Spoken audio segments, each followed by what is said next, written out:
El millonario despidió a la niñera sin motivo, y lo que hicieron sus hijos después lo cambió todo. «Fuera de mi casa, maldita ladrona. Nunca quiero volverte a ver». Esas palabras resonaron en cada rincón de la mansión Castellanos como un disparo en plena madrugada. No hubo susurro, no hubo duda, no hubo piedad.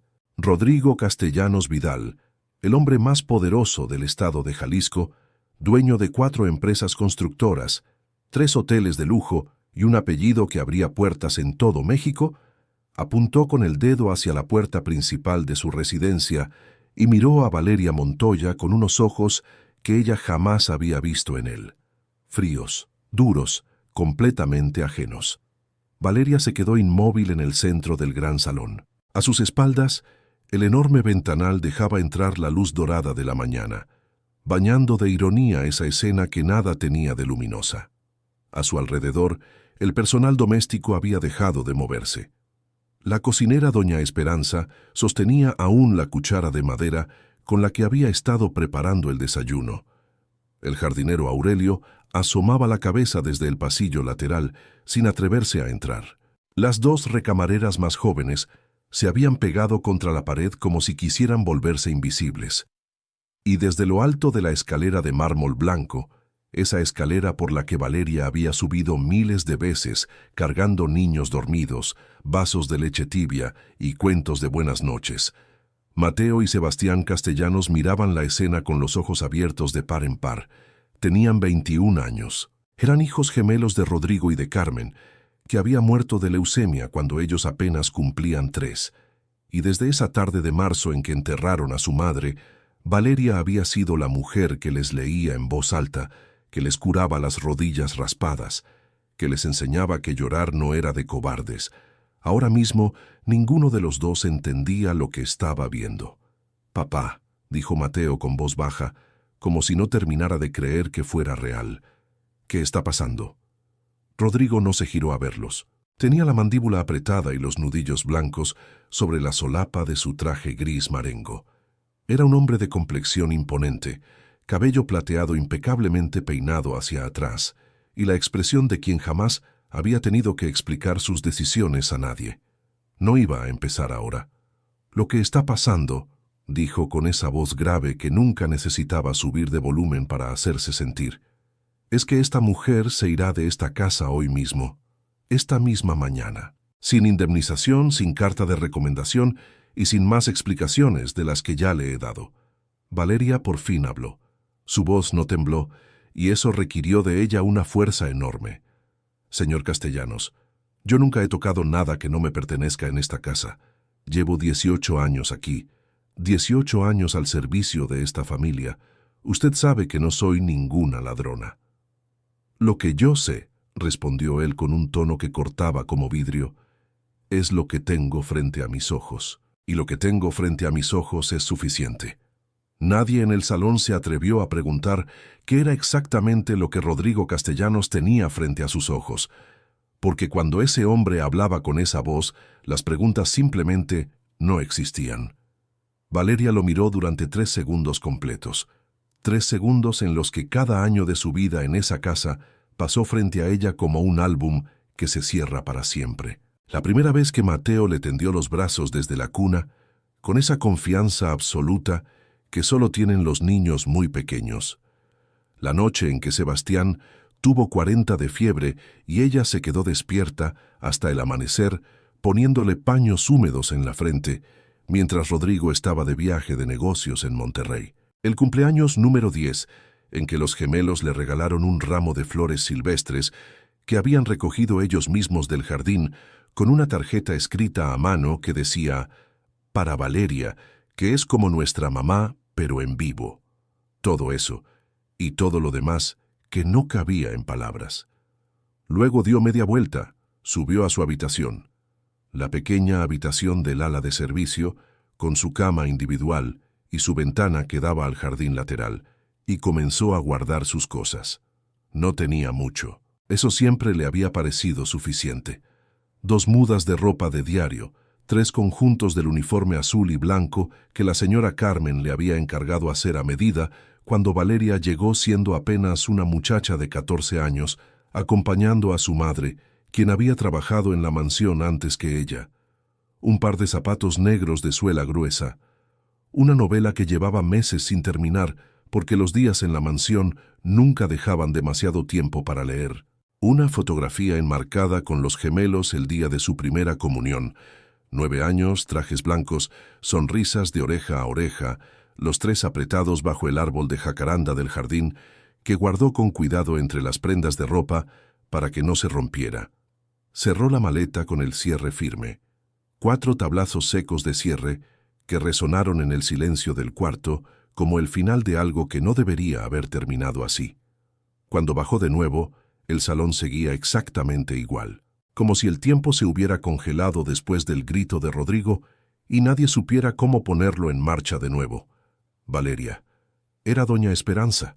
La cocinera se había acercado a ella con los ojos rojos y la boca apretada, ese gesto con el que las mujeres mayores lloran cuando se niegan a hacerlo en público. Le puso en la mano un pequeño envoltorio de papel estraza. Adentro, Valeria supo sin mirar que habría algún pan dulce, quizás un poco de queso. Doña Esperanza siempre había creído que la comida era la única respuesta decente ante el dolor. «Que Dios te cuide, mija», dijo apenas, con la voz quebrada. Valeria le apretó la mano. No encontró palabras. Caminó hacia la puerta principal. Sus zapatos sobre el mármol producían ese sonido limpio y regular que había escuchado miles de veces, pero esta vez cada paso se sentía distinto. Definitivo. Como si el suelo mismo supiera que ella no iba a volver. «¡Valeria!». Esa voz sí la detuvo.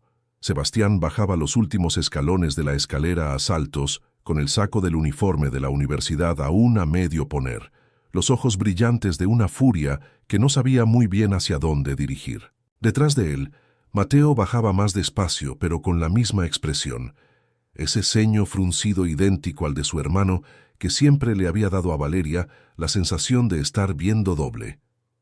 «No te vayas», dijo Sebastián cuando llegó a su altura. Tenía la mandíbula apretada y hablaba bajo, como si no quisiera que su padre lo escuchara desde el estudio, aunque la distancia entre ambos hacía eso imposible.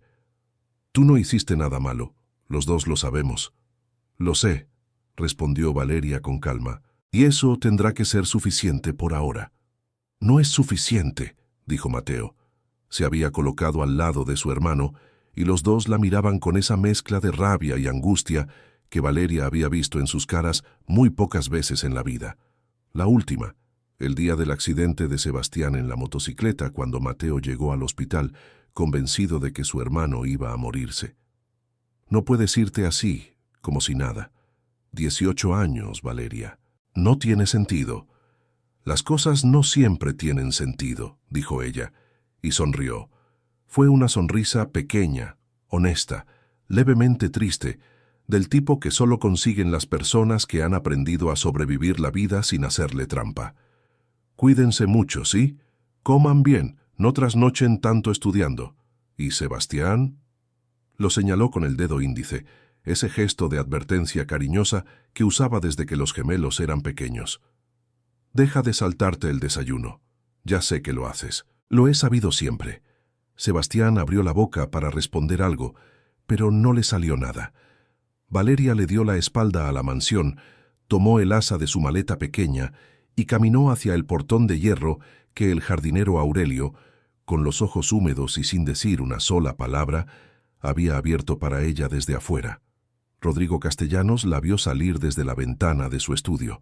Tenía una expresión inescrutable. Y en la mano un teléfono celular con la pantalla encendida. Una imagen borrosa, tomada desde un ángulo malo que alguien le había enviado esa misma madrugada a través de un mensaje anónimo. No era suficiente evidencia para condenar a nadie, pero había sido suficiente para él. El taxi que Valeria llamó desde la acera tardó 12 minutos en llegar. Ella esperó de pie junto al portón cerrado, con la maleta a sus pies y el envoltorio de doña Esperanza bajo el brazo, mirando el cielo de Guadalajara que a esa hora de la mañana tenía ese azul limpio y despiadado de los días en que nada justifica el dolor que se siente. No lloró. Tenía 32 años. Había aprendido a no gastar lágrimas frente a puertas cerradas. Pero cuando el taxi dobló la primera esquina y la mansión Castellanos desapareció del espejo retrovisor, Valeria Montoya cerró los ojos, apoyó la cabeza contra el vidrio frío de la ventanilla y respiró hondo. Una sola vez, con toda la fuerza que le quedaba. 18 años. Se habían ido en menos de 10 minutos. Rodrigo Castellanos Vidal llevaba 45 minutos encerrado en su estudio cuando la puerta se abrió sin que nadie llamara. Era algo que nadie hacía en esa casa. Nunca. Ni el personal doméstico, ni sus socios de negocios cuando venían a reuniones de trabajo, ni siquiera el contador Villanueva, que había trabajado con él durante 20 años y se consideraba, con cierta razón, el único hombre en el mundo capaz de contradecirle en materia de inversiones.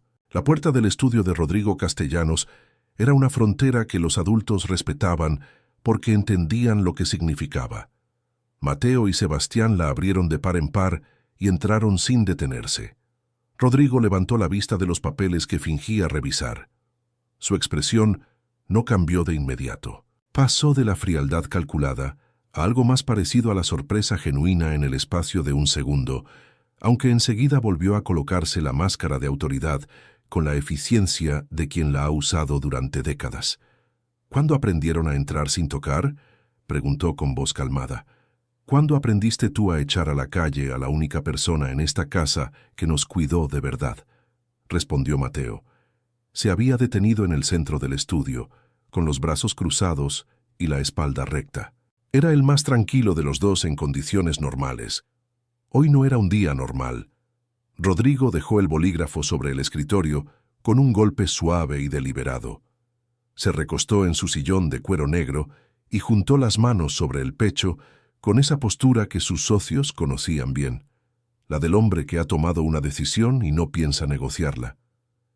«Eso ya no es un tema que se discute», dijo. «Nosotros decidimos que sí lo es», dijo Sebastián.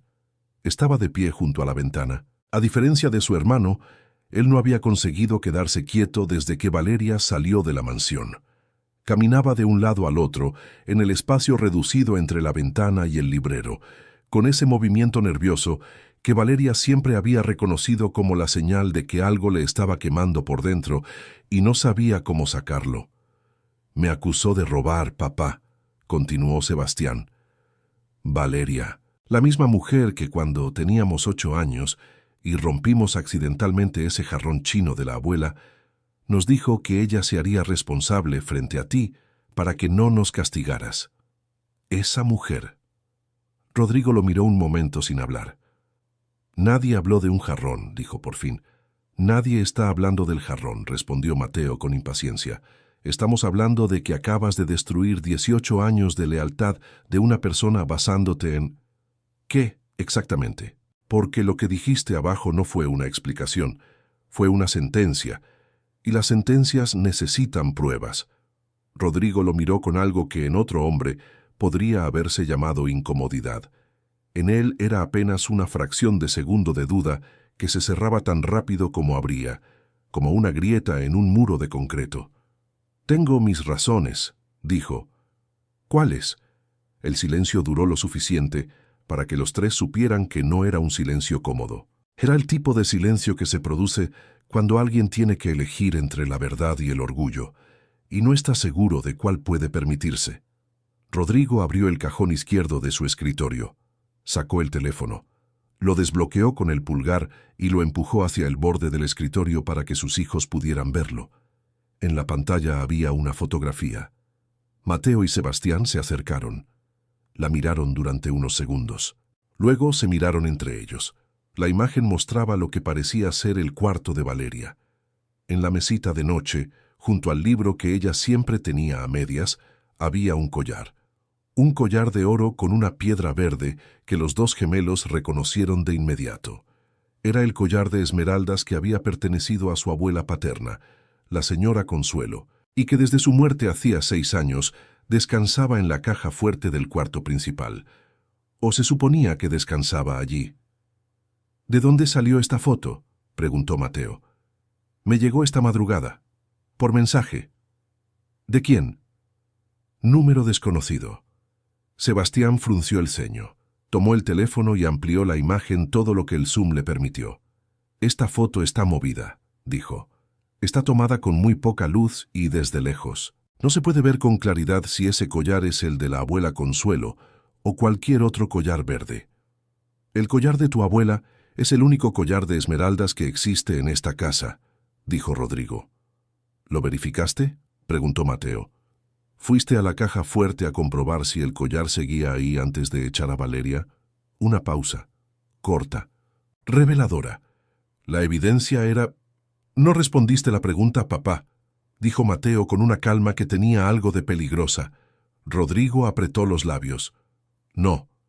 El monosílabo cayó en el estudio como una piedra en agua quieta. Sebastián devolvió el teléfono al escritorio con más fuerza de la necesaria. No lo suficiente como para hacer un portazo, pero sí lo suficiente para que su padre lo notara.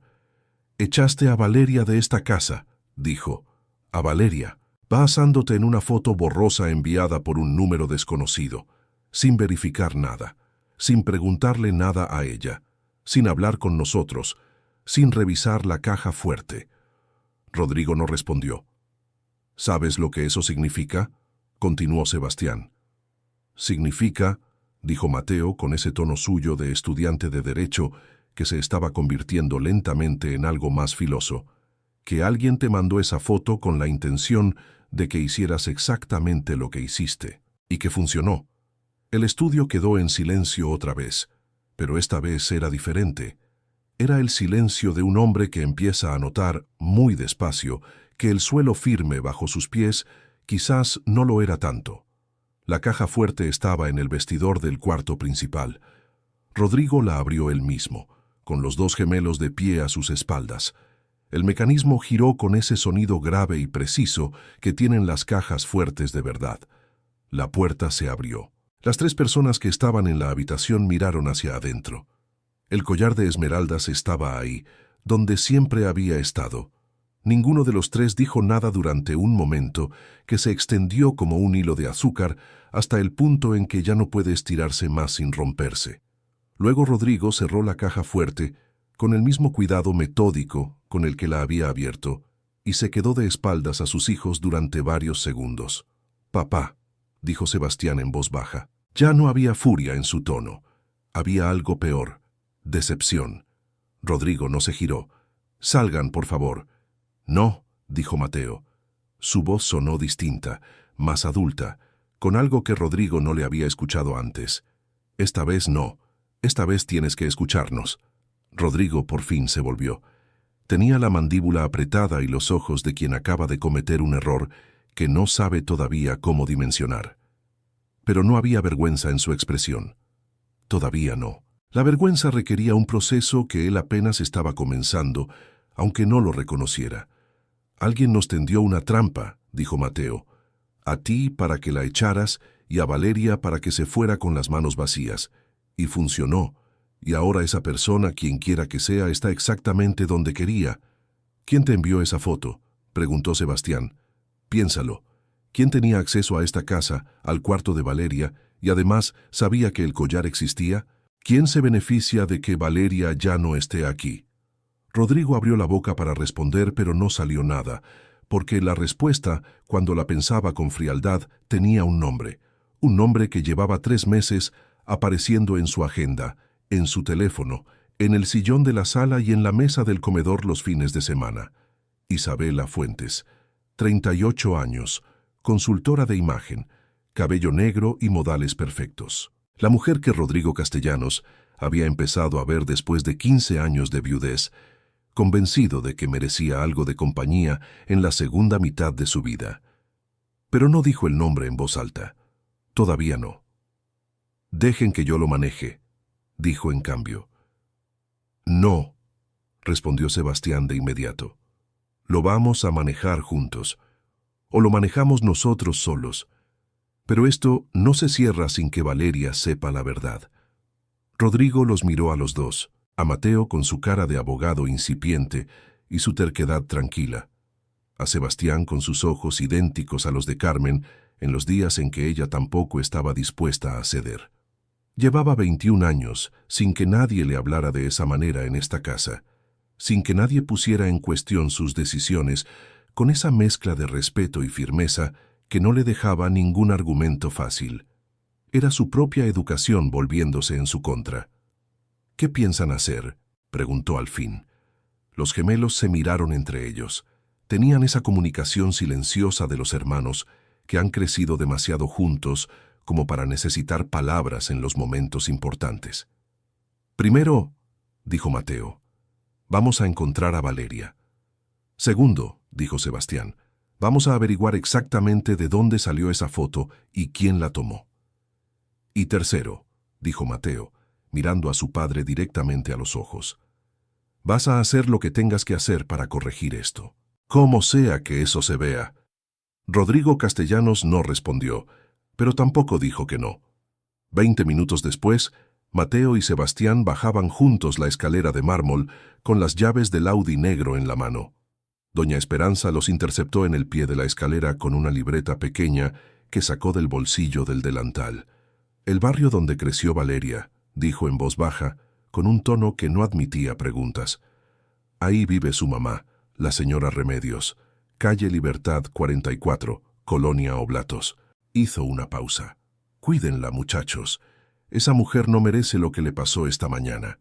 Sebastián tomó la libreta y le apretó la mano a la cocinera sin decir nada.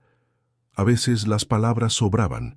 Salieron por la puerta principal que 4 horas antes había cruzado Valeria con su maleta pequeña y el envoltorio de pan en la mano, y el portón de hierro se abrió para ellos con ese sonido metálico y grave que era el mismo de siempre, pero que hoy, por alguna razón, sonaba diferente, como el comienzo de algo que todavía no tenía nombre.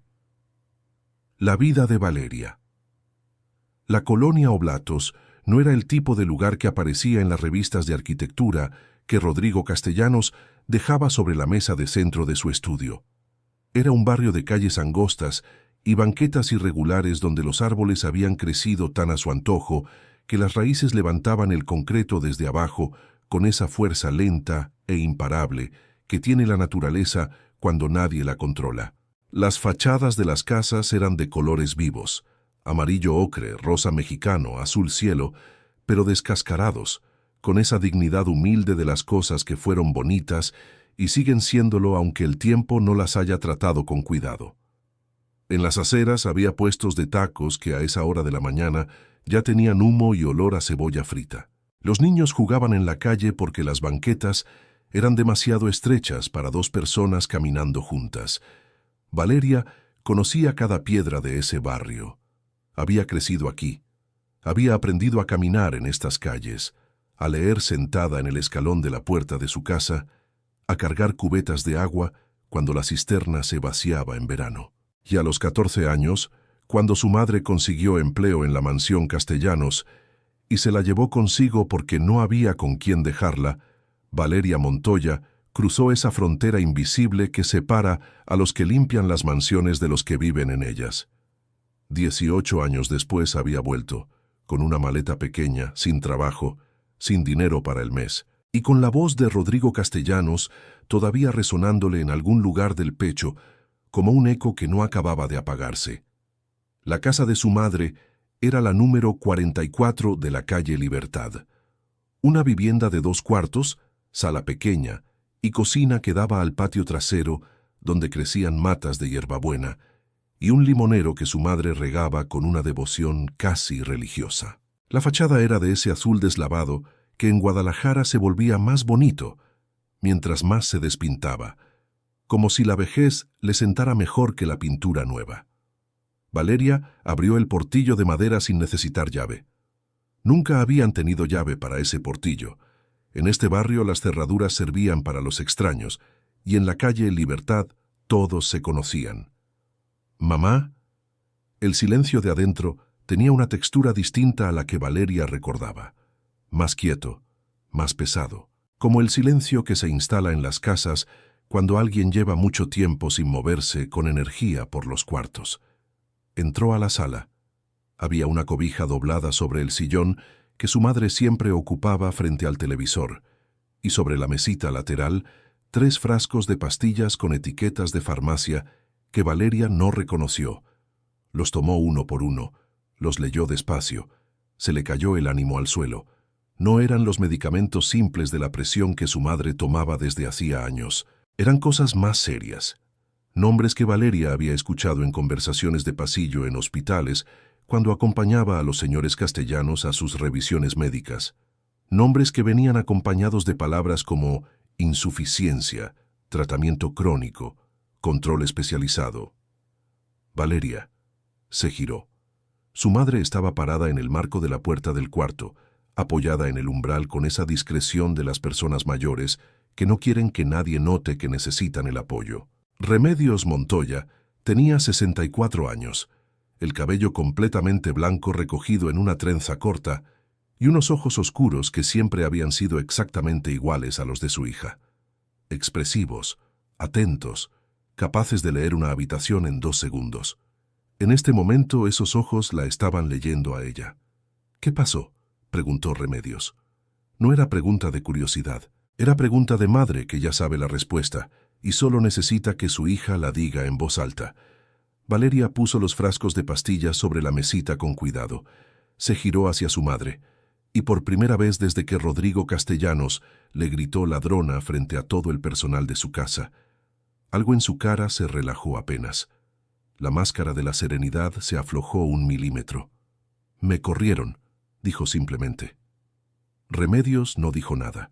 Caminó hacia su hija con esa lentitud que no era de cansancio, sino de artritis.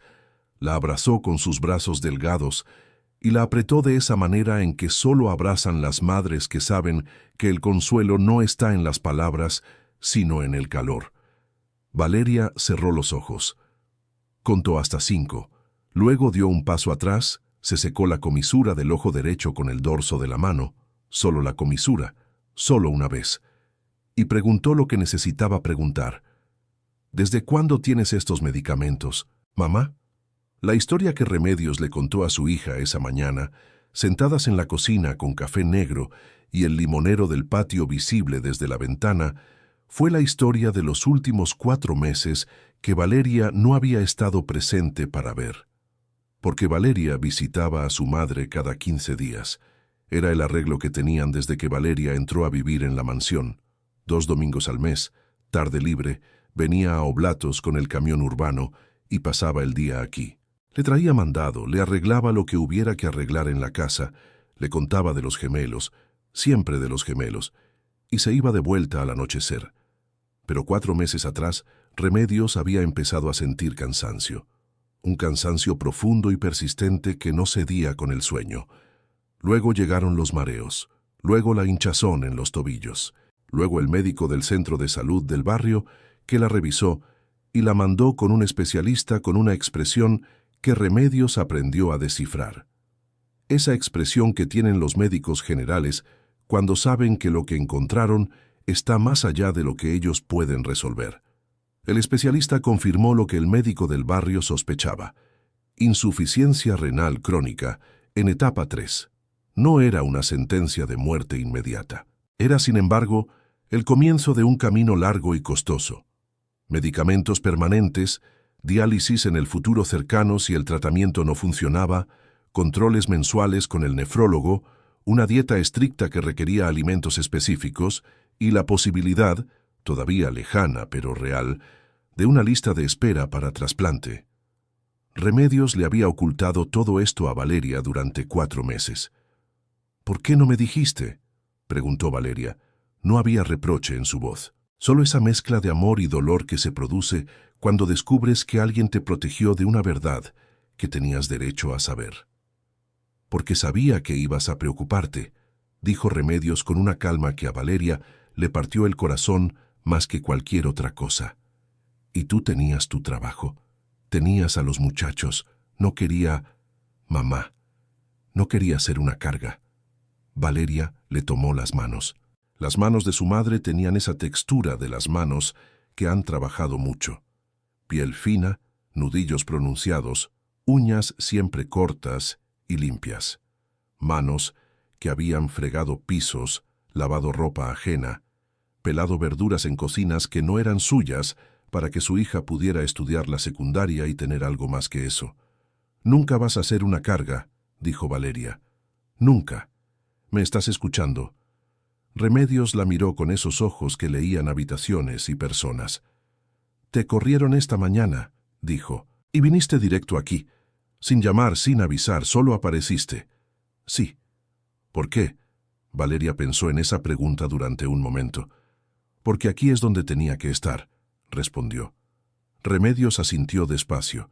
Le apretó las manos a su hija, y los dos supieron, sin necesidad de decirlo, que lo que venía no iba a ser fácil, que 18 años de trabajo se habían terminado esa mañana con un grito injusto, que habría que encontrar dinero para los medicamentos, para los controles, para lo que viniera, que el mundo no iba a detenerse porque Rodrigo Castellanos hubiera cometido un error. El limonero del patio se movió con el viento. Afuera, en la calle Libertad, los niños seguían jugando. Valeria pasó la mañana en casa de su madre, ordenando lo que había que ordenar. Limpió la cocina, reorganizó los medicamentos por horario en un papel pegado en el refrigerador. Revisó la alacena. Había poco. Tendría que ir al mercado esa tarde. Mientras hacía todo esto, su mente trabajaba en paralelo con esa capacidad que tienen las personas prácticas de resolver el presente sin dejar de pensar en el futuro. Necesitaba trabajo, lo antes posible. Con 18 años de experiencia en el hogar de una de las familias más reconocidas de Jalisco, sus referencias deberían ser suficientes para encontrar algo razonablemente rápido. El problema era que Rodrigo le había dicho explícitamente que no habría carta de recomendación, y en el mundo de las casas de familia de cierto nivel, la carta de recomendación del empleador anterior no era un detalle secundario. Era la diferencia entre cruzar la puerta o no.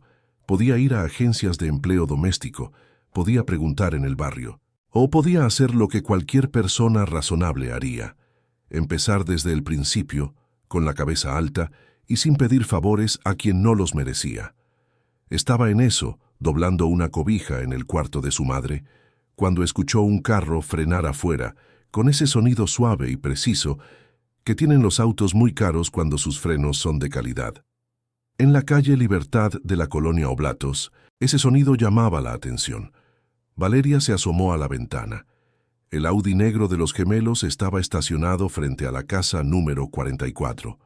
Bajaron los dos al mismo tiempo, como siempre hacían todo, con esa sincronía casual de los gemelos que no es ensayada sino simplemente natural, como si sus cuerpos hubieran aprendido a moverse por el mundo con el mismo ritmo desde antes de nacer.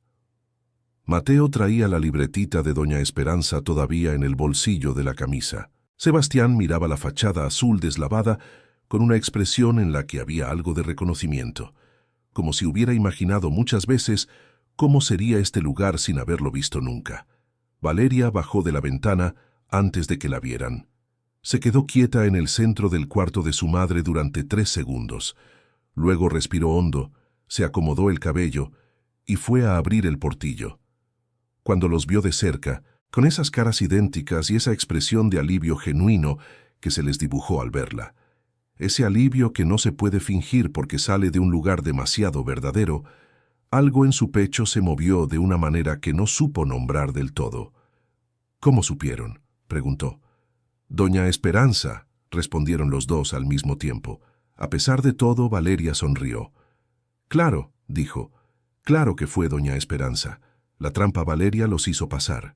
No era algo que hubiera planeado hacer. Cuando abrió el portillo y los vio ahí, con esas caras que conocía desde que eran del tamaño de su brazo, con esa expresión de alivio y culpa mezclados que ninguno de los dos sabía disimular bien, su primer impulso había sido decirles que no era un buen momento, que necesitaba tiempo, que el mundo seguía girando aunque la mansión Castellanos hubiera decidido expulsarla de él. Pero no lo hizo, porque eran Mateo y Sebastián, y porque 18 años de cuidar a alguien crean un tipo de vínculo que no se rompe con un portillo de madera. 5 minutos, dijo. Mi mamá necesita descansar. Los 5 minutos se convirtieron en 2 horas. Remedios, que había salido del cuarto con la discreción de quien no quiere estorbar, y terminó sentada en su sillón sin poder evitarlo, Observó a los tres desde su esquina con esa atención silenciosa que tenía para todo. Los gemelos le hablaron con respeto, le preguntaron cómo se sentía.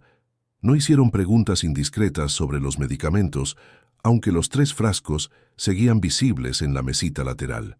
Sebastián le trajo un vaso de agua del garrafón sin que nadie se lo pidiera, porque había aprendido a fijarse en esos detalles en una casa donde Valeria siempre había hecho lo mismo. Remedios no dijo nada de todo eso, pero cuando Valeria le lanzó una mirada de reojo desde el sillón de enfrente, su madre le devolvió el gesto más pequeño y más elocuente del mundo, una ceja apenas levantada que significaba estos muchachos fueron bien criados. Valeria supo exactamente quién los había criado. Lo que Mateo y Sebastián le contaron la dejó en silencio durante casi un minuto completo. El collar de la abuela Consuelo seguía en la caja fuerte. La foto era borrosa y tomada desde lejos. Rodrigo la había echado basándose en una imagen enviada por un número desconocido, sin verificar, sin preguntar, sin darle la oportunidad de defenderse. Y los gemelos ya sabían, aunque todavía no tuvieran la prueba, quién había enviado esa foto. Isabela Fuentes, dijo Mateo. El nombre sonó en la pequeña sala de la calle Libertad como algo que llevaba tiempo esperando ser pronunciado en voz alta. Valeria lo había escuchado antes. 3 meses atrás, Rodrigo había empezado a mencionar ese nombre en conversaciones casuales. Una consultora que lo ayudaba a renovar la imagen pública de sus empresas. Una mujer muy capaz, muy elegante, muy atenta. Había venido a cenar a la mansión 2 veces. La segunda vez se había quedado hasta tarde y había pedido con esa amabilidad estudiada que a Valeria nunca le había parecido del todo genuina un café que no llegó a terminarse.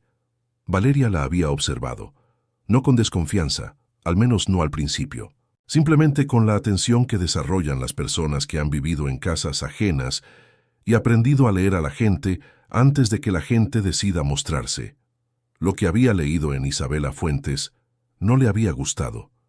Había algo en la manera en que esa mujer miraba la mansión, no como alguien que aprecia una casa bonita, sino como alguien que ya está midiendo mentalmente dónde cambiaría los muebles. Había algo en la forma en que le hablaba a Rodrigo, siempre con ese tono de admiración calibrada, esa adulación que parecía espontánea pero que Valeria reconocía como el producto de mucha práctica, que le recordaba a algo que no había sabido nombrar en ese momento. Ahora lo nombraba sin dificultad: cálculo. ¿Tienen pruebas?, preguntó. Todavía no, admitió Sebastián, pero tenemos preguntas que solo ella puede responder, como por ejemplo, ¿cómo sabía que el collar de la abuela existía? ¿Cómo consiguió entrar al cuarto sin que nadie la viera? ¿Y cómo sabía exactamente en qué momento mandarte esa foto a papá para que el efecto fuera el máximo? La última vez que estuvo en la mansión, dijo Mateo, fue hace 8 días. Vino a cenar y se quedó hasta la noche. Papá la llevó a ver la casa porque ella dijo que quería entender el espacio para hacer una propuesta de rediseño de interiores. Les mostró todo. ¿Todo?, repitió Valeria. El cuarto de huéspedes, la biblioteca, la sala de trofeos, el vestidor principal. Valeria cerró los ojos un segundo. El vestidor principal, donde estaba la caja fuerte. ¿Y la caja fuerte?, preguntó. La caja fuerte estaba cerrada, dijo Sebastián. Papá no la abrió, pero si ella estuvo en el vestidor, vio dónde estaba, y si es tan cuidadosa como parece, probablemente investigó qué había adentro antes de la visita. «¿Hay algo más?», dijo Mateo. Sacó el teléfono y buscó algo en la pantalla. Revisamos las cámaras de seguridad del pasillo del ala de servicio, las que están conectadas al sistema de la casa y se graban automáticamente. Valeria frunció el ceño. ¿Y? Mateo le mostró la pantalla. Era una grabación en blanco y negro, la calidad un poco granulada como todas las cámaras de seguridad nocturnas. Mostraba el pasillo que llevaba a las habitaciones del personal. La marca de tiempo en la esquina inferior decía, hace 9 días, 23:47. En el video, una figura caminaba por el pasillo en dirección al cuarto de Valeria. Llevaba ropa oscura. Se detenía frente a la puerta, la abría. Valeria siempre dejaba su cuarto sin llave. Nunca había sentido la necesidad de cerrar dentro de la mansión. Entraba y salía 2 minutos y 40 segundos después. La figura era delgada, de cabello oscuro, de una altura y un porte que Valeria reconoció de inmediato, aunque la imagen fuera en blanco y negro, y la cara no se viera con claridad. «Dios mío», murmuró. «No es suficiente para señalarla directamente», dijo Mateo. «La cara no se ve. Podría ser cualquier persona de ese físico, pero combinado con todo lo demás, es un patrón», terminó Sebastián. «Y los patrones hablan aunque las caras no se vean». Valeria devolvió el teléfono a Mateo. Se quedó mirando la pared un momento. Esa pared de la pequeña sala de la calle Libertad, con su cuadro de la Virgen de Zapopan, que su madre había colgado en el mismo lugar desde que Valeria tenía memoria. «¿Por qué?», preguntó finalmente. «¿Por qué hacer todo eso? ¿Qué gana ella con que yo no esté en la mansión?». Los gemelos se miraron entre ellos. «Lo que gana», dijo Sebastián despacio, como si estuviera pensando cada palabra antes de decirla, «es a papá sin interferencias, sin alguien que lo conozca de verdad, sin alguien que pueda decirle la verdad cuando él no quiere escucharla, sin alguien a quien los hijos respeten más que a ella». El silencio que siguió era de los que pesan.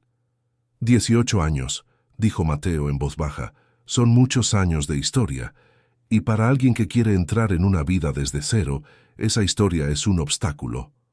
Valeria no respondió de inmediato. Pensaba, y cuando Valeria pensaba con esa concentración que los gemelos conocían bien, los labios levemente apretados, la mirada fija en un punto a media distancia, era mejor no interrumpirla. «¿Qué piensan hacer?», preguntó al fin. «Conseguir la prueba que la cámara no nos dio», dijo Sebastián. «Ella sigue yendo a la mansión. Papá todavía no sospecha nada de ella, o si sospecha algo, no lo quiere ver todavía. Vamos a darle una razón para verlo». «¿Cómo?». Mateo sonrió. Era una sonrisa tranquila, de estudiante de derecho que ha encontrado el argumento que necesitaba. «Hay cosas que las personas calculadoras no pueden evitar hacer», dijo.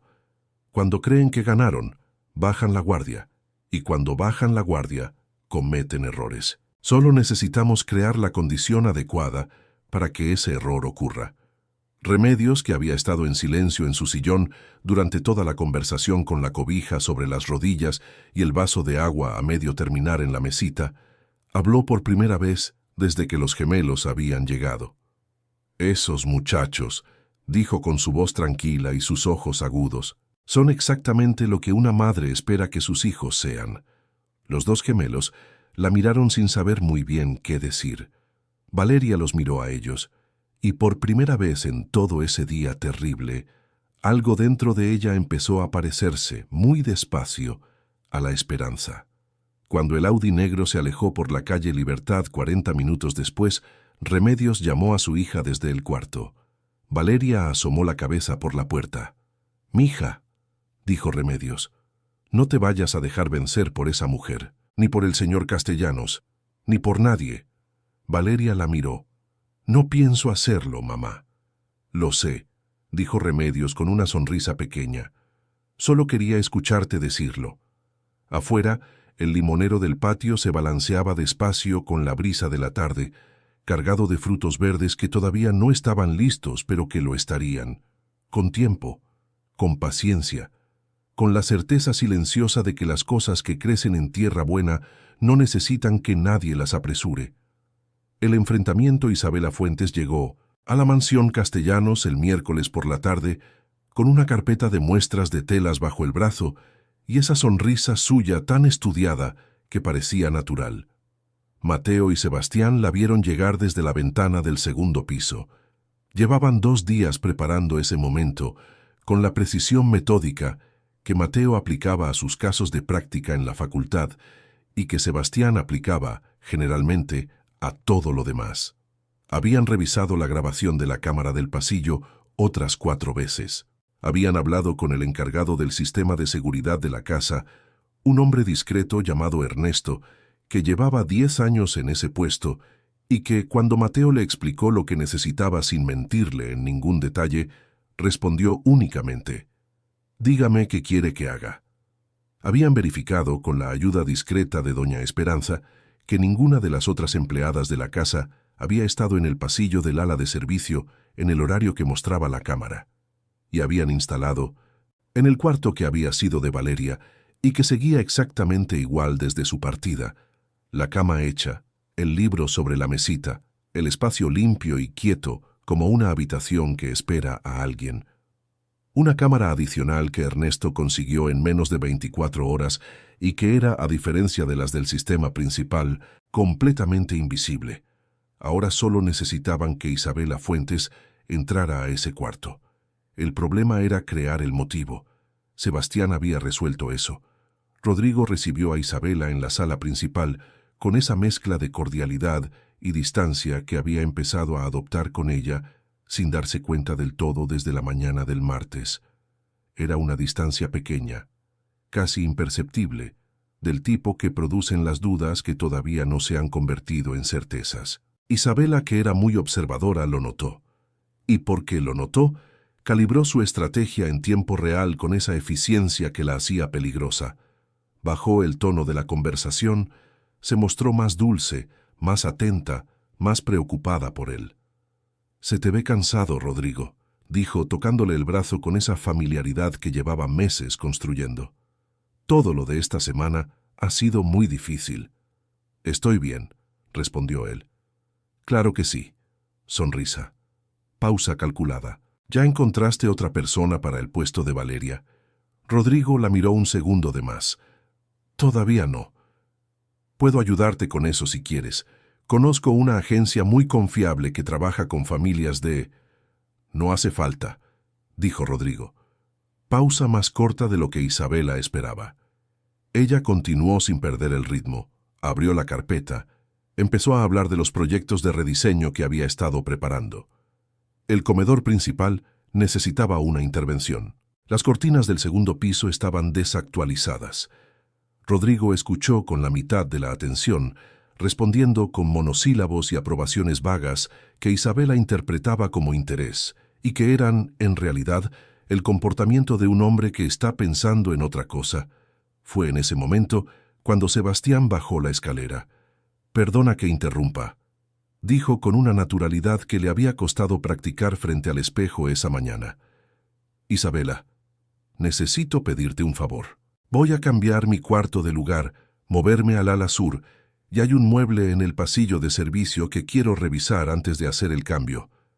¿Me acompañas un momento? Tú tienes más ojo para esas cosas que yo».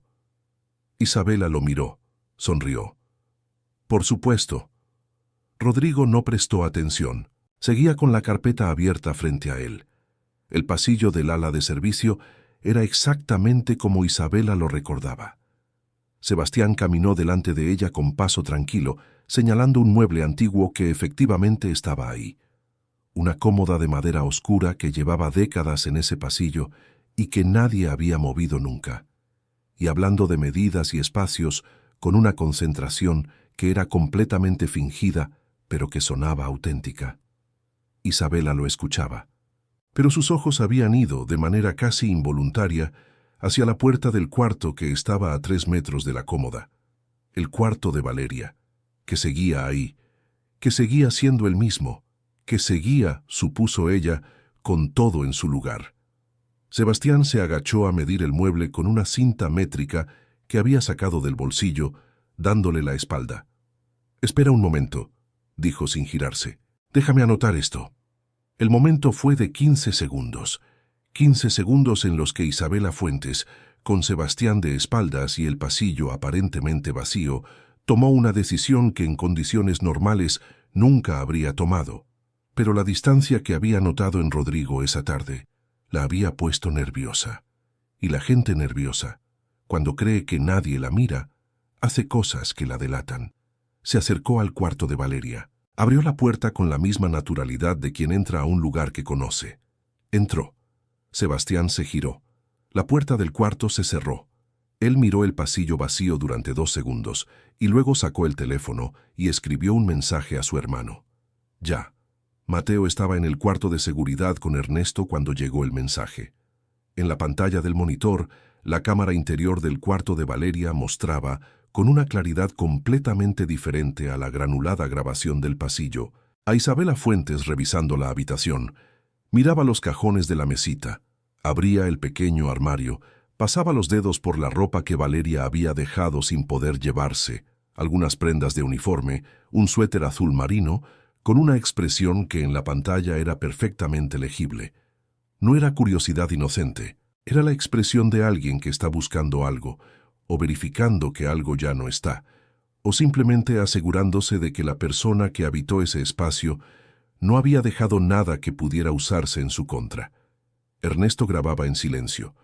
Mateo miraba la pantalla con los brazos cruzados y esa calma suya de abogado en formación que aprendía a separar la emoción del análisis. 87 segundos después, Isabela salió del cuarto, cerró la puerta con el mismo cuidado con que la había abierto y regresó al pasillo donde Sebastián seguía midiendo la cómoda como si nada hubiera ocurrido. «Creo que te va a quedar bien ahí», dijo Isabela con una sonrisa perfecta. «Gracias», respondió Sebastián. «Eres muy amable». El enfrentamiento ocurrió esa misma tarde, 1 hora después. Rodrigo estaba solo en su estudio cuando Mateo entró con el tablet en la mano. Esta vez sí tocó la puerta. Y esta vez, cuando Rodrigo dijo adelante, Mateo entró sin la furia del martes, sino con algo más peligroso: la serenidad de quien tiene en la mano exactamente lo que necesita. Sebastián llegó 2 minutos después, directamente desde el pasillo. «Necesitamos que veas algo», dijo Mateo. Puso el tablet sobre el escritorio y le dio play al video. Rodrigo lo vio. El video de la cámara nueva, interior, con buena luz y resolución nítida, era completamente diferente a la grabación borrosa del pasillo. En este video no había ambigüedad posible. La cara de Isabela Fuentes era perfectamente reconocible. Sus movimientos dentro del cuarto de Valeria eran perfectamente claros. Y la expresión en su cara, esa expresión de búsqueda y verificación que Mateo había identificado en el monitor, era perfectamente visible para cualquier persona que mirara la pantalla sin querer ver otra cosa. Rodrigo no dijo nada durante el tiempo que duró el video. Cuando terminó, siguió sin decir nada durante varios segundos más. «Eso no prueba que ella tomó la foto», dijo al fin, con una voz que había perdido su firmeza habitual y sonaba, por primera vez en mucho tiempo, insegura. «No», admitió Mateo. «Pero esto sí». Buscó en el tablet y le mostró una segunda imagen, una captura de pantalla de un análisis de metadatos fotográficos que Ernesto había pedido a un técnico de su confianza. Los metadatos de la foto del collar, la foto que había llegado al teléfono de Rodrigo desde un número desconocido, mostraban que había sido tomada con un modelo de teléfono específico, un modelo de gama alta, específico, que no era común. «¿Y?», dijo Rodrigo. «Ese modelo exacto», dijo Sebastián, «es el mismo que Isabela usa. Se lo hemos visto en la mano desde que empezó a venir aquí». Ernesto lo verificó contra las grabaciones de las cámaras de la entrada cuando ella llegó la semana pasada. Rodrigo miró el tablet, miró a sus hijos, y por primera vez en todo ese tiempo, la máscara que siempre usaba, la del hombre que no se equivoca, que no necesita dudar, que toma decisiones y no mira atrás, se resquebrajó de una manera visible. No se rompió del todo, pero se resquebrajó. Fue en ese momento cuando Isabela entró al estudio sin tocar. No sabía lo que acababa de ocurrir. Venía a despedirse de Rodrigo antes de irse, con su carpeta de muestras bajo el brazo y su sonrisa de siempre. Y la puerta estaba entreabierta y había voces adentro, y supuso que era una conversación normal. Se detuvo en seco cuando vio las caras. Rodrigo, Mateo, Sebastián, el tablet sobre el escritorio, el video pausado en la pantalla, un segundo de cálculo, luego la sonrisa. «Perdón, no quería interrumpir». «Quédate», dijo Rodrigo.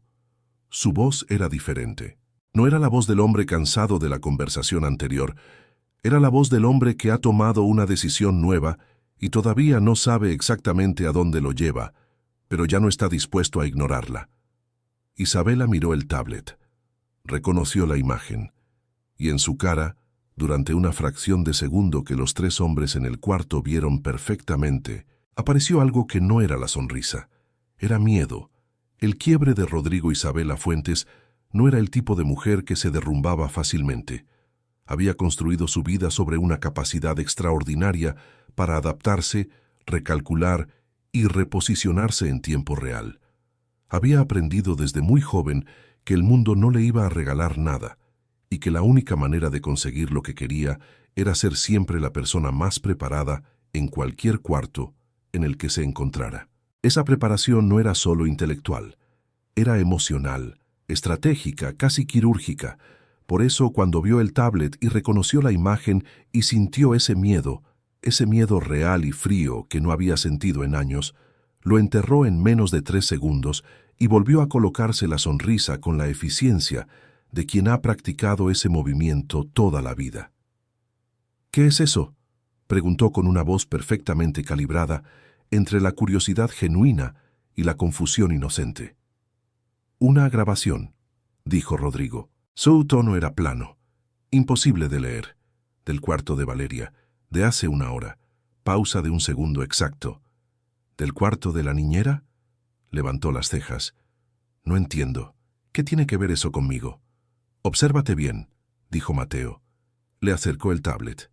Isabela lo miró, vio la pantalla, y con una habilidad que en otras circunstancias habría sido admirable, no dejó que ni un músculo de su cara se moviera de manera incontrolada. Fui a ver el cuarto, dijo con una calma absoluta. Sebastián me llevó al pasillo a ver un mueble y la puerta estaba abierta. Entré un momento por curiosidad. No hay nada malo en eso. La puerta no estaba abierta, dijo Sebastián. Yo estaba ahí. La abriste tú. Me confundo. Era tarde y... Isabela. La voz de Rodrigo la detuvo. No era una voz fuerte. Era peor que eso. Era una voz tranquila con algo debajo que no admitía negociación. ¿Tienes el teléfono contigo? Ella lo miró. Claro.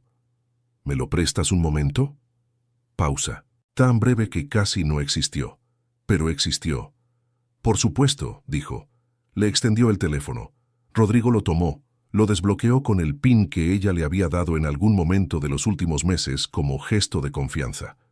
Ese gesto calculado que en ese momento regresaba como un boomerang, y buscó en la galería de fotos. Encontró lo que esperaba encontrar. La foto estaba ahí, borrada pero recuperable, en la papelera de la galería, con fecha y hora. Tomada desde el cuarto de Valeria, en ángulo bajo, 9 días antes. Una foto borrosa de un collar sobre una mesita de noche. Rodrigo giró el teléfono para que sus hijos la vieran. Luego lo puso sobre el escritorio y lo miró a ella. El silencio que siguió fue de los que cambian la temperatura de un cuarto. Isabela Fuentes tomó una última decisión calculada: no pedir disculpas. Las disculpas eran debilidad. Las explicaciones eran trampa. Lo que quedaba cuando todos los movimientos de tablero estaban agotados era la dignidad de quien sale por la puerta sin correr. Creo, dijo con una voz que solo temblaba en el borde, donde el control se deshilachaba apenas, que es mejor que me vaya. Tomó su carpeta de muestras, se ajustó el bolso al hombro, y con ese aplomo que era lo último que le quedaba, caminó hacia la puerta del estudio. Se detuvo en el umbral un momento. No se giró. Rodrigo, dijo, cometí un error. Lo sé, pero no soy la única persona en este cuarto que cometió uno. Y salió. El sonido de sus tacones sobre el mármol del pasillo fue haciéndose más pequeño hasta que la puerta principal de la mansión se cerró con un golpe suave que fue, sin embargo, absolutamente definitivo. Los 3 hombres permanecieron en silencio durante varios segundos. Luego Sebastián soltó el aire que no se había dado cuenta de que estaba conteniendo. Se fue, dijo en voz baja, como si todavía no terminara de creérselo del todo. Rodrigo no respondió. Tenía los ojos fijos en el teléfono que había dejado sobre el escritorio, el teléfono de Isabela, con la foto todavía visible en la pantalla, la foto que él había recibido hacía 4 días y que había sido suficiente, Había sido demasiado suficiente, con una rapidez que ahora le avergonzaba, para destruir 18 años de lealtad. «Papá», dijo Mateo. «Déjenme solo», dijo Rodrigo. No era una petición, era algo más parecido a una necesidad. Una de esas necesidades que los hombres que han pasado toda la vida siendo fuertes raramente se permiten expresar en voz alta. Los gemelos se miraron, luego salieron sin decir nada más. La puerta del estudio se cerró con suavidad. Rodrigo Castellanos Vidal no se había quedado solo de verdad en muchos años. Tenía empleados en la casa, hijos que iban y venían, socios que llamaban, reuniones que ocupaban el tiempo de manera que el silencio nunca duraba demasiado. Y cuando el silencio amenazaba con durar, él lo llenaba con trabajo, con viajes, con cualquier cosa que impidiera que la quietud se volviera un espejo. Esta tarde no tenía dónde escapar. Se levantó del escritorio, caminó hasta la ventana que daba al jardín lateral de la mansión. Ese jardín con el árbol de jacaranda que había visto crecer desde que lo plantaron el año en que se casó con Carmen. Ahora era un árbol enorme, de copa ancha, que daba sombra en verano y que en primavera se llenaba de flores moradas que caían al suelo y alfombraban el pasto de color.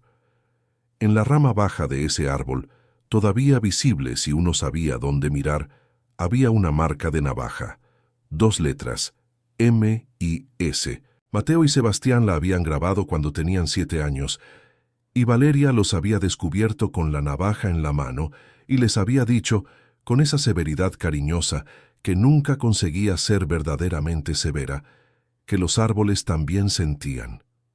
Los niños le habían pedido perdón al árbol, a petición de Valeria. Rodrigo lo recordó con una claridad que lo sorprendió. No era un recuerdo que buscaba con frecuencia, era de esos recuerdos que viven en los bordes de la memoria cotidiana y aparecen solos cuando algo los convoca. Pensó en otras cosas. En la noche en que Sebastián tuvo convulsiones febriles con 4 años y Carmen estaba en el hospital por su propio tratamiento y él había llegado tarde de Monterrey y encontró a Valeria en el cuarto del niño, de rodillas junto a la cama, con los ojos enrojecidos de no haber dormido y una calma en la voz que no era fingida. «Ya pasó», le había dicho. «Ya está bien. Ya lo tuve en brazos toda la noche». En la mañana del 13º cumpleaños de Mateo, cuando el muchacho amaneció convencido de que nadie recordaba la fecha, y Valeria había decorado el comedor antes de las 6 de la mañana con globos comprados de su propio dinero porque Rodrigo estaba de viaje y había olvidado encargarlo. En los años en que Carmen se fue yendo poco a poco y en que la mansión fue necesitando, más que servicio doméstico, una presencia que mantuviera el calor de un hogar que peligraba apagarse. Una presencia que Rodrigo, en su duelo cerrado y su trabajo constante, no había sabido ser. Valeria había sido esa presencia, y él la había llamado ladrona. Frente a todo el personal, frente a sus hijos, con esa voz que nunca necesitaba subir de volumen porque el daño lo hacía igual. La vergüenza llegó entonces. No de golpe, sino despacio, como el agua que sube por una pared de adobe, sin ruido, sin prisa, con esa persistencia silenciosa que lo termina impregnando todo. Rodrigo no era un hombre que se equivocara con frecuencia, o al menos eso era lo que creía de sí mismo, pero empezaba a entender, en esa tarde de silencio con la vista clavada en la marca de navaja del árbol de jacaranda, que quizás lo que no había hecho con frecuencia no era equivocarse, sino reconocerlo. Había una diferencia enorme entre esas dos cosas. Esa noche, Mateo y Sebastián cenaron en la cocina con doña Esperanza, que puso la mesa sin que nadie se lo pidiera y sirvió arroz, frijoles y chuletas con esa determinación silenciosa con la que las cocineras de toda la vida expresan el cuidado que no saben decir con palabras. Rodrigo no bajó a cenar. Doña Esperanza no dijo nada. Subió un plato cubierto con un trapo de cocina limpio y lo dejó frente a la puerta del estudio sin tocar. Cuando Sebastián subió a las 11 de la noche a apagar las luces del pasillo, el plato seguía ahí, pero estaba vacío. Lo recogió en silencio, y eso, pensó, Era algo. A la 1 de la madrugada, Rodrigo Castellanos salió de su estudio y subió a su cuarto.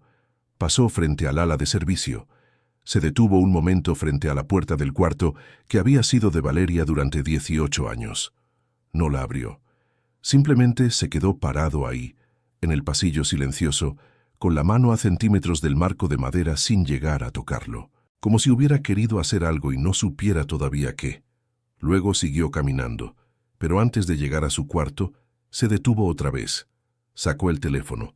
Buscó en sus contactos un nombre que había guardado con la etiqueta Casa, Valeria, ese número al que había llamado docenas de veces a lo largo de los años para decirle que llegaría tarde, que los niños estaban en actividad escolar, que había que prepararles tal o cual cosa para el regreso. Lo miró durante un momento largo. No marcó. Apagó la pantalla, guardó el teléfono, entró a su cuarto y cerró la puerta. Afuera, la mansión dormía en ese silencio grande y caro de las casas que tienen demasiados cuartos para la gente que las habita. Pero en algún lugar de ese silencio, algo había comenzado a moverse. Lento, inevitable, como el agua subiendo por una pared de adobe. Valeria en crisis. La primera semana sin trabajo fue, para Valeria, una lección acelerada sobre la diferencia entre la estabilidad y la ilusión de la estabilidad. 18 años en la misma casa le habían dado rutina, techo, comida y un salario que, aunque modesto para los estándares de la mansión Castellanos, había sido suficiente para vivir y para enviarle a su madre cada quincena un sobre con dinero que Remedios guardaba con disciplina y gastaba con cuidado. Esa regularidad había creado algo parecido a la seguridad. Y la seguridad, Valeria lo entendía ahora con una claridad que solo dan las crisis. Es muy fácil confundir con algo permanente. No lo era. Los primeros 3 días los dedicó a lo práctico. Recorrer agencias de empleo doméstico en el centro de Guadalajara, llevar su currículum a 2 casas de familia, de las que tenía referencias a través de conocidos del barrio, preguntar en la tienda de la esquina si alguien había escuchado de algo. Sus 18 años de experiencia abrían ojos. Pero la pregunta que siempre llegaba, y su carta de recomendación del empleador anterior, los volvía a cerrar. No tenía carta. Rodrigo Castellanos lo había dicho explícitamente. Sin carta, sin indemnización, sin explicaciones. Y en el mundo de las casas de familia de cierto nivel en Guadalajara, el apellido Castellanos era tan conocido que nadie hacía preguntas, pero todo el mundo sacaba conclusiones. Si esa mujer salió de esa casa sin carta, algo habría pasado. No importaba lo que fuera. La duda era suficiente. El 4.º día una agencia le ofreció trabajo en una casa de ancianos como auxiliar de cuidados. No era lo que ella sabía hacer, pero era trabajo. El sueldo era la mitad de lo que ganaba en la mansión. Lo consideró durante una noche entera. El 5.º día Remedios amaneció con mareos fuertes y tuvo que faltar a su control mensual con el nefrólogo porque no podía ponerse de pie sin que el cuarto le diera vueltas. Valeria llamó al médico, ajustó la medicación según las instrucciones que tenían por escrito y pasó el día entero en la casa cuidándola. Por la noche, cuando su madre dormía con esa respiración profunda que era señal de que el mareo había cedido, Valeria se sentó en la cocina con la libreta donde llevaba las cuentas y sacó los números. Los medicamentos de Remedios costaban 3.800 pesos al mes. El control con el nefrólogo, que era privado porque el médico del IMSS tenía lista de espera de 4 meses. Costaba 800 pesos por consulta y había que ir cada mes. Los análisis de sangre y orina que acompañaban cada consulta costaban otros 1.200. Eso era solo lo básico, sin contar eventualidades, sin contar el mercado, sin contar la luz, el agua, el gas. El sobre que Valeria había traído consigo cuando salió de la mansión, sus ahorros de los últimos 3 meses, el dinero que no había llegado a gastar porque en la mansión no había tenido muchos gastos, alcanzaba para cubrir todo eso durante poco menos de 2 meses. Después de eso, nada. Valeria cerró la libreta, apoyó los codos sobre la mesa y la frente sobre los puños cerrados. No era una mujer que se paralizara frente al miedo. Había aprendido desde niña en esa misma cocina con el limonero visible desde la ventana, que el miedo era una emoción legítima, pero que no resolvía nada si se le dejaba ocupar demasiado espacio. Lo que resolvía las cosas era pensar, decidir y moverse. Pensó, decidió, y al día siguiente fue a hablar con el señor Fuentes. Ningún parentesco con Isabela, era simplemente el dueño de la ferretería de la esquina que llevaba 30 años conociendo a la familia Montoya, para preguntarle si necesitaba a alguien en la caja los fines de semana. El señor Fuentes dijo que sí.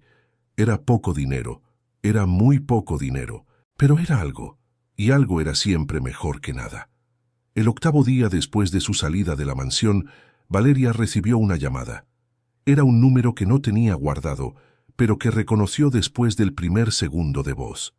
Pertenecía a la señora Guadalupe Ibarra de Montemayor, una dama de 70 años, que había sido amiga de la señora Carmen Castellanos, y que venía a la mansión 2 o 3 veces al año a tomar el té y recordar a su amiga con esa melancolía elegante que tienen las personas que han aprendido a vivir con la pérdida sin que les quite la postura.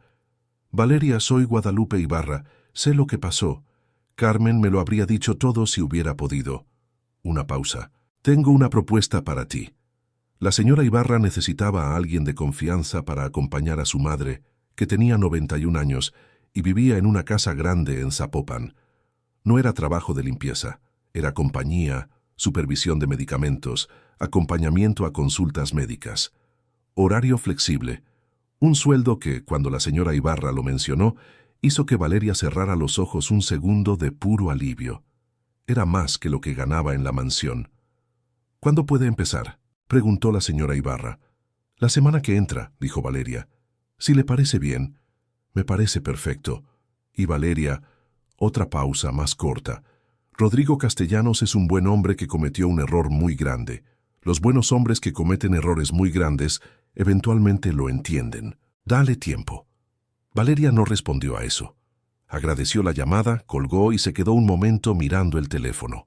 Luego fue al cuarto de su madre y le dijo que las cosas iban a estar bien. Remedios la miró con esos ojos que leían habitaciones y personas y dijo: «Ya lo sabía, mija, ya lo sabía». Pero esa misma tarde, mientras Valeria estaba en el mercado eligiendo las verduras para la semana con la concentración metódica que ponía en todo, recibió un segundo mensaje. Este no era una llamada. Era un texto de Mateo, breve y directo como era él cuando quería decir algo importante sin rodeos. «Papá preguntó por ti hoy. No sé si lo va a hacer, pero creo que lo está pensando. Solo quería que lo supieras». Valeria leyó el mensaje 2 veces. La tercera vez que sus ojos recorrieron esas 2 líneas, algo en su pecho se movió con una ambigüedad que no supo clasificar de inmediato. No era alivio, no era alegría. Era algo más parecido a la advertencia silenciosa que da el cuerpo cuando reconoce que una situación que creía terminada no lo está del todo, que hay una puerta que no se cerró del todo, que el viento todavía puede entrar. Guardó el teléfono en el bolsillo con un movimiento deliberado, casi como si necesitara poner distancia física entre el mensaje y ella. Tomó los jitomates que había dejado a medias de elegir, los revisó uno por uno, con esa concentración metódica que ponía en todas las cosas pequeñas cuando las cosas grandes estaban fuera de control, y los colocó en la bolsa con cuidado. El mercado a esa hora de la tarde era ruidoso y vivo, con ese caos organizado que tienen los mercados populares de Guadalajara. Vendedores anunciando sus productos, niños corriendo entre los puestos, el olor mezclado de flores frescas y cilantro, y pan recién horneado flotando en el aire húmedo de la tarde. Era un mundo completamente diferente al de la mansión Castellanos, con sus jardines silenciosos y sus suelos de mármol. Y sin embargo, Valeria se movía en él con la misma naturalidad con que se había movido siempre en ambos mundos. Esa capacidad de pertenecer sin pretender era quizás una de las cosas que la hacía ser quien era, porque la vida no esperaba a que las personas terminaran de procesar sus emociones para seguir avanzando. Y Valeria Montoya llevaba 32 años aprendiendo a caminar y procesar al mismo tiempo. Esa noche, sin embargo, no durmió bien. No era angustia lo que la mantenía despierta. Era algo más difícil de nombrar. esa mezcla específica de cansancio, esperanza contenida y dignidad que se produce cuando una persona ha sido lastimada profundamente por alguien a quien quiso de verdad y empieza a percibir que ese alguien está buscando la manera de volver y no sabe todavía si quiere dejarlo entrar o si tiene suficiente fuerza para hacer esa decisión desde un lugar limpio y no desde el miedo o la necesidad. Rodrigo Castellanos había sido, durante 18 años, su jefe, el padre de los niños que ella había criado. El hombre al que había visto pasar por el duelo de perder a su esposa, por los años difíciles, por las madrugadas en que el trabajo no alcanzaba para llenar el vacío que Carmen había dejado. Lo había visto en sus momentos más fuertes y en los que no lo eran tanto. Lo conocía de una manera que pocas personas en el mundo podían decir que lo conocían. Y él la había llamado ladrona, sin preguntar, sin dudar, con esa velocidad que tiene la traición cuando viene de alguien en quien confiabas. Valeria se dio vuelta en la cama. Miró el techo de su cuarto de la infancia, esa grieta diagonal que cruzaba el yeso desde la ventana hasta la esquina del armario y que llevaba ahí desde que ella tenía 8 años. Pensó en el mensaje de Mateo, pensó en lo que había dicho la señora Ibarra. Los buenos hombres que cometen errores muy grandes, eventualmente lo entienden. Pensó en los gemelos en el Audi negro frente a su casa, con esas caras idénticas y ese alivio genuino que no se puede fingir. Y pensó, por último, en algo que su madre le había dicho una vez, muchos años atrás, cuando Valeria era todavía una niña que no entendía por qué el mundo no era siempre justo. El perdón, mija, no es para el que se equivocó, es para ti, para que puedas seguir caminando sin cargar un peso que no te pertenece. Cerró los ojos. El limonero del patio sonó suave contra la ventana con el viento de la noche, y Valeria Montoya, que llevaba 32 años aprendiendo a caminar sin que nadie la cargara, se permitió por primera vez en muchos días descansar de verdad. El regreso Rodrigo Castellanos llegó a la colonia Oblatos un sábado por la mañana. Solo. Sin chofer, sin el Audi grande, sin el traje gris que era su uniforme habitual para cualquier situación que requiriera presentarse ante el mundo como el hombre que era. Llegó en el sedán plateado que usaba cuando no quería llamar la atención. Aunque un sedán plateado de esa gama seguía siendo en la calle Libertad una declaración involuntaria de diferencia, con una camisa blanca sin corbata y el cabello plateado sin el gel de siempre, apenas peinado, como el cabello de un hombre que esa mañana se había mirado al espejo y había decidido conscientemente no armarse demasiado. Mateo y Sebastián lo sabían. No lo habían acompañado porque él les había pedido que no lo hicieran y porque los dos entendieron, sin necesidad de que lo explicara, que había cosas que un hombre tenía que ir a hacer solo si quería que tuvieran algún peso real.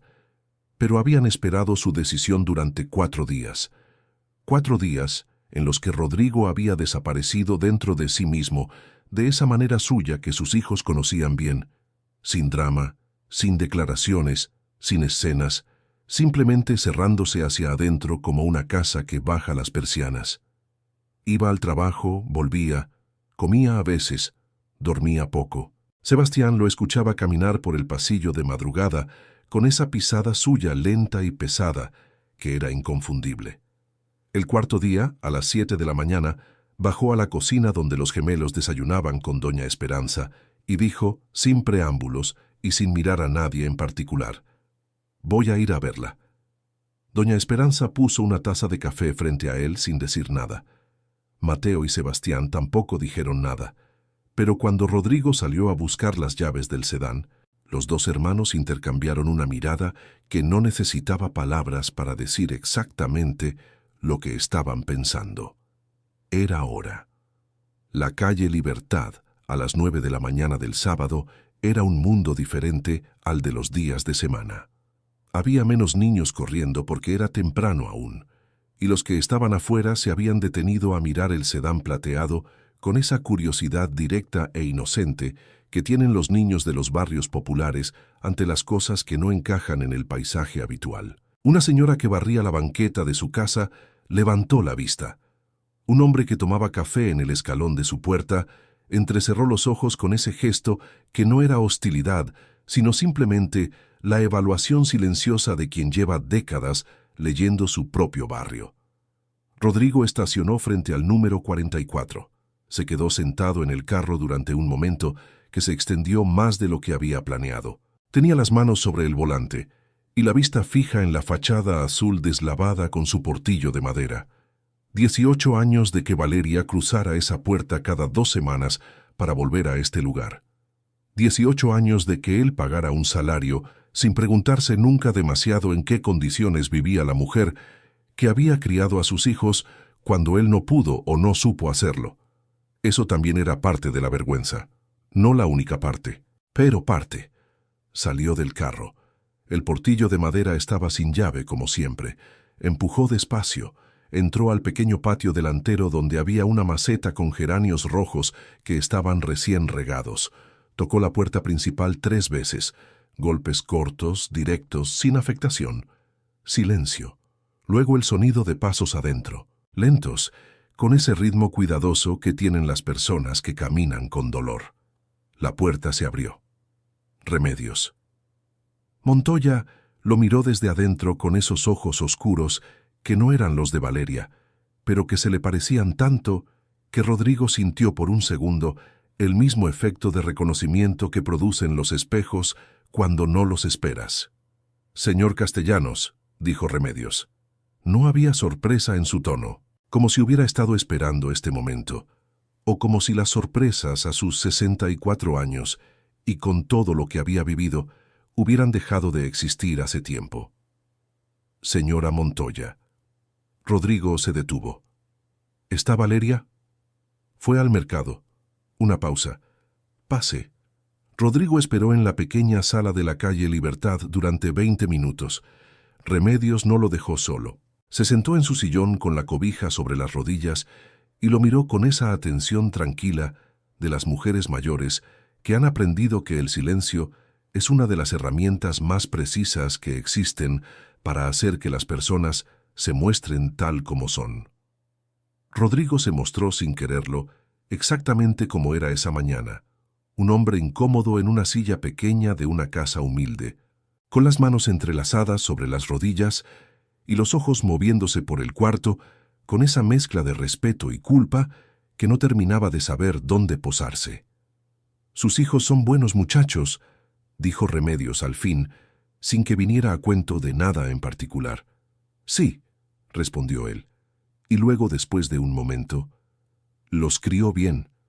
Los crió Valeria», dijo Remedios, con una suavidad que no quitaba ni un gramo de peso a la verdad que contenía.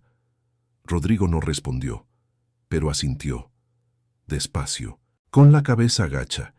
Ese gesto le costó algo, se notaba. Remedios lo observó un momento más y luego miró hacia la ventana de la cocina donde el limonero del patio movía las hojas con el viento de la mañana. «Mi hija no es fácil de pedir disculpas», dijo. «No porque sea orgullosa, sino porque cuando ella da su confianza la da completa, y recuperarla cuando se rompe lleva tiempo». Otra pausa. «Lo que usted haga hoy importa, pero lo que haga después de hoy importa más». Rodrigo levantó la vista, la miró. «Lo entiendo», dijo. Remedios asintió una sola vez, como quien sella un acuerdo que no necesita firmarse. Valeria llegó 10 minutos después, con 2 bolsas del mercado, y esa manera suya de entrar a los lugares que ya conoce de memoria, sin mirar a dónde pone los pies, con la atención puesta en otra cosa. Se detuvo en seco cuando vio a Rodrigo Castellanos sentado en la sala de su madre. Las bolsas del mercado hicieron un ruido suave cuando sus manos las apretaron sin darse cuenta. Ninguno de los dos dijo nada durante un momento que fue para los dos más largo de lo que el reloj habría medido. Fue Rodrigo quien habló primero. Se puso de pie, no con la postura del magnate, no con los hombros hacia atrás y la mandíbula apretada que era su postura habitual ante el mundo, con los pies juntos y las manos a los lados, como un hombre que ha decidido, conscientemente, no usar ninguna de las herramientas que normalmente lo protegían. «Vine a pedirte disculpas», dijo. Su voz era quieta, sin el timbre de autoridad que usaba siempre, sin la velocidad eficiente del hombre de negocios.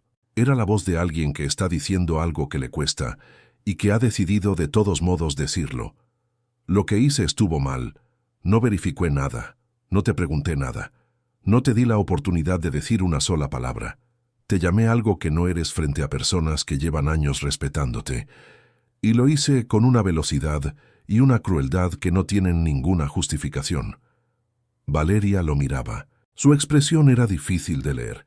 De esas expresiones que se producen cuando alguien está sintiendo demasiadas cosas al mismo tiempo, y ninguna de ellas es lo suficientemente simple como para mostrarse sola. El collar estaba en la caja fuerte, continuó Rodrigo. Lo supe ese mismo día.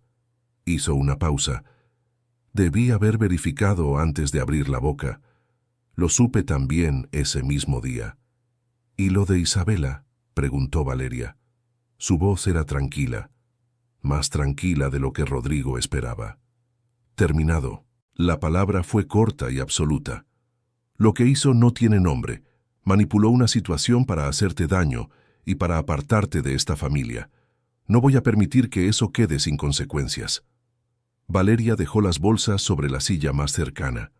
Cruzó los brazos, no con hostilidad, sino con ese gesto de quien necesita un momento para ordenar lo que siente antes de responder. «Usted me conoce hace 18 años», dijo al fin. 18 años, señor Castellanos. Cuidé a sus hijos desde que eran del tamaño de mi brazo. Estuve en esa casa cuando no había nadie más. Nunca le pedí nada que no fuera justo. Nunca tomé nada que no me perteneciera. Nunca le fallé. Y bastó una foto borrosa de un número desconocido para que en 5 minutos borrara todo eso. Rodrigo no apartó los ojos de ella.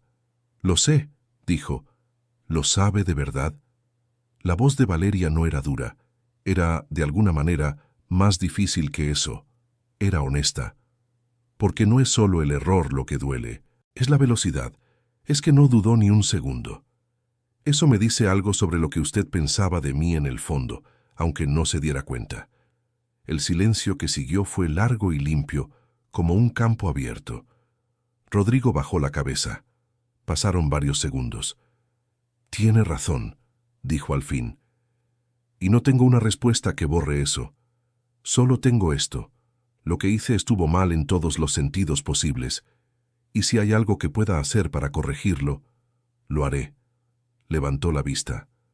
«Los médicos de tu madre, los tratamientos, lo que necesite, sin condiciones y sin que eso cambie nada de lo que estamos hablando ahora. Es lo menos que corresponde». Valeria lo miró durante un momento largo. Luego miró a su madre, que estaba en su sillón con la cobija en las rodillas y los ojos brillantes de algo que trataba de no mostrar demasiado. Luego volvió a mirar a Rodrigo.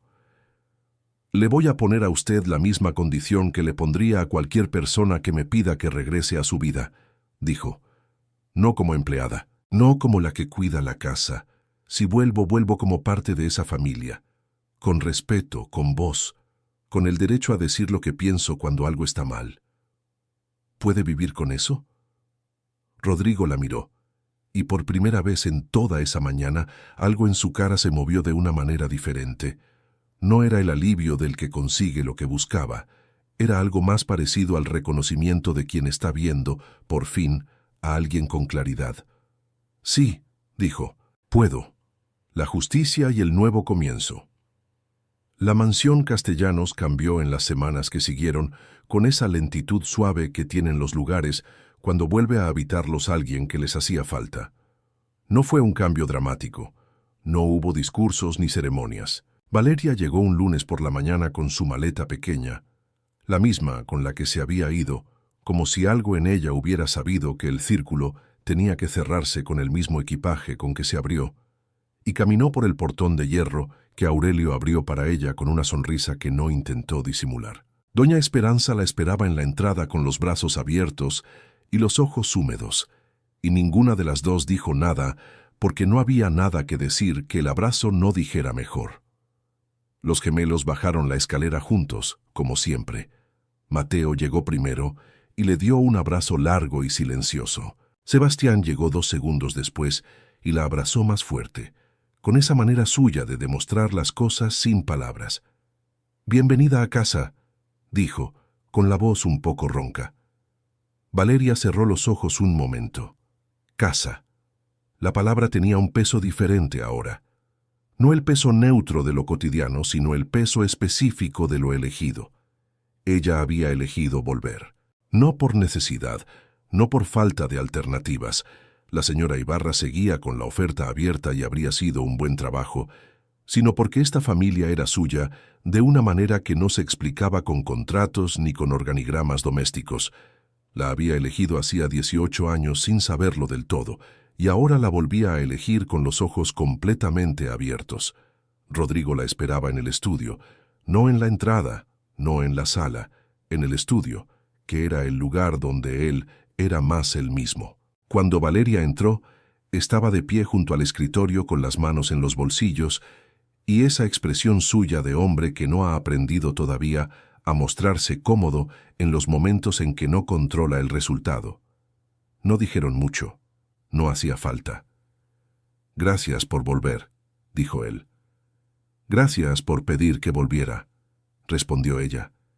Y con eso, sin grandes palabras, el primer capítulo de algo nuevo comenzó. Lo de Isabela Fuentes se resolvió de la manera en que se resuelven las cosas cuando las personas que tienen poder deciden usarlo con intención. Rodrigo puso en circulación, a través de los canales discretos que conoce bien quien lleva décadas en los círculos empresariales de Jalisco, la información de lo que había ocurrido. En el mundo en que se movía Isabela, la reputación era el activo más valioso. En 3 semanas, 2 contratos importantes no fueron renovados y una tercera empresa prescindió de sus servicios. Desapareció de ese mundo con la misma elegancia calculada con que había entrado, sin escenas, sin declaraciones, sin la última palabra que habría querido tener, lo cual era, a su manera, la única forma de derrota que alguien como ella podía aceptar. Remedios Montoya empezó su tratamiento con el mejor nefrólogo de Guadalajara, que Rodrigo contrató sin hacer preguntas ni esperar agradecimiento. El médico revisó los estudios anteriores y dio una noticia que valía más que cualquier otra cosa que hubiera ocurrido ese mes. Con el tratamiento correcto, la enfermedad podía estabilizarse por años. La diálisis no era inevitable si empezaban ya. Cuando salieron del consultorio, Valeria tomó la mano de su madre en el pasillo. «¿Cómo te sientes?», le preguntó. Remedios pensó un momento. «Agradecida», dijo, y un poco sorprendida de que las cosas, cuando están hechas de algo verdadero, encuentran la manera de componerse. Valeria no respondió, pero apretó la mano de su madre un poco más fuerte. Los meses que siguieron fueron, en la mansión Castellanos, distintos a todos los anteriores, distintos de una manera que era difícil de señalar con el dedo, pero que todos los que vivían y trabajaban en esa casa percibían con la claridad con que se perciben las cosas que cambian el aire de un lugar. Doña Esperanza lo decía a veces, en la intimidad de la cocina, que la casa respiraba diferente. Aurelio el jardinero, que no era hombre de muchas palabras, había empezado a llegar 10 minutos antes de su horario, sin que nadie se lo pidiera, como si el lugar mereciera ahora ese cuidado extra que antes no había sentido necesario dar. Los gemelos terminaron el semestre con las mejores calificaciones que habían tenido en la facultad. Mateo le dijo a Valeria, en una de esas conversaciones de cocina que siempre habían sido el lugar donde se decían las cosas importantes, que durante las semanas en que ella no había estado, se había dado cuenta de algo que antes daba por sentado, que estudiar con energía requería sentir que había algo sólido debajo de los pies, que la solidez de esa casa durante todos esos años tenía nombre y apellido. Valeria le contestó que era un exagerado. Mateo dijo que no, que era un estudiante de derecho aprendiendo a construir argumentos con evidencia. Se rieron los dos. Era ese tipo de risa fácil, sin esfuerzo, que solo existe cuando las personas que la comparten saben que están en el lugar exacto en que deben estar. Rodrigo Castellanos tardó más que sus hijos en encontrar el ritmo nuevo. Era un hombre que había pasado décadas construyendo una versión de sí mismo que no admitía muchas grietas, y las grietas que esas semanas habían abierto en esa versión no se cerraban de golpe, se cerraban despacio, con el mismo proceso lento con el que se habían abierto. Pero había algo diferente en él que las personas que lo conocían notaban sin terminar de nombrarlo. Preguntaba más, no solo a sus socios sobre negocios, sino a las personas de su casa sobre cosas pequeñas. Si doña Esperanza necesitaba algo para la cocina, si Aurelio tenía suficientes herramientas para el jardín, si los gemelos habían comido bien esa semana. Pequeñas preguntas, del tipo que hacen las personas que han aprendido, tarde pero honestamente, que la atención no es un signo de debilidad, sino de respeto. Y a veces, en las tardes, cuando el trabajo del día había terminado y la casa se quedaba en ese silencio grande y cálido que es diferente al silencio vacío, el silencio de los lugares que tienen gente aunque estén en quietud, Rodrigo se asomaba a la sala donde Valeria leía su novela o preparaba algo para el día siguiente, y decía simplemente buenas noches antes de subir a su cuarto. Valeria respondía buenas noches sin levantar la vista del libro, y eso era suficiente. Por ahora era exactamente suficiente. Un domingo de principios de primavera, cuando el árbol de jacaranda del jardín había empezado a llenarse de esas flores moradas que anunciaban el cambio de estación, la familia Castellanos, los tres, porque eso eran ahora sin que nadie hubiera tenido que declararlo, desayunó junta en la terraza exterior. Remedios había venido a pasar el día. Estaba sentada en la silla más cómoda de la terraza, con un rebozo sobre los hombros y una taza de té en las manos, y miraba el jardín con esa expresión de las personas que están en un lugar que no les pertenece, y sin embargo se sienten completamente en casa. Sebastián sirvió el jugo. Mateo trajo el pan de la cocina. Rodrigo puso la mesa con una torpeza práctica que era nueva en él, y que Valeria observó de reojo con algo que no era exactamente una sonrisa, pero que se le parecía. ¿Sabe alguien por qué el jacaranda da más flores en los años de sequía?, preguntó Remedios de repente mirando el árbol. Hubo un silencio. No, dijo Sebastián. ¿Por qué? Porque cuando el agua escasea, el árbol entiende que tiene que dar todo lo que tiene ahora, dijo Remedios con esa voz suya de mujer que ha pensado mucho sobre las cosas antes de decirlas. No sabe si habrá otra oportunidad. Entonces, florece con todo. Nadie respondió de inmediato. El árbol de jacaranda movió las ramas con el viento de la mañana y dejó caer al pasto un puñado de flores moradas que aterrizaron en silencio, una por una, como pequeñas decisiones tomadas sin prisa y sin miedo. Valeria miró el árbol, luego miró a Remedios, luego miró la mesa con las 5 personas alrededor, Mateo, Sebastián, Rodrigo, su madre, ella, y algo en su pecho se asentó con esa solidez tranquila y profunda que no se parece al alivio ni a la alegría, sino a algo más básico y más duradero que las dos. Se parecía a estar completa, a haber llegado, después de un camino largo y con más curvas de las necesarias, exactamente al lugar en que siempre debió estar. El limonero del patio de la calle Libertad seguiría creciendo. Los medicamentos de Remedios seguirían tomándose con puntualidad. Los gemelos seguirían estudiando, discutiendo, riendo en la cocina. Rodrigo seguiría aprendiendo, despacio y a su manera, que los errores grandes no se borran pero sí se reparan cuando se reparan con honestidad. Y Valeria Montoya, que llevaba 32 años caminando sin que nadie la cargara, se daría el permiso, desde ese día en adelante, de caminar también acompañada. Porque algunas familias no nacen juntas, se eligen, y las que se eligen, cuando se eligen de verdad, son las que duran. Fin.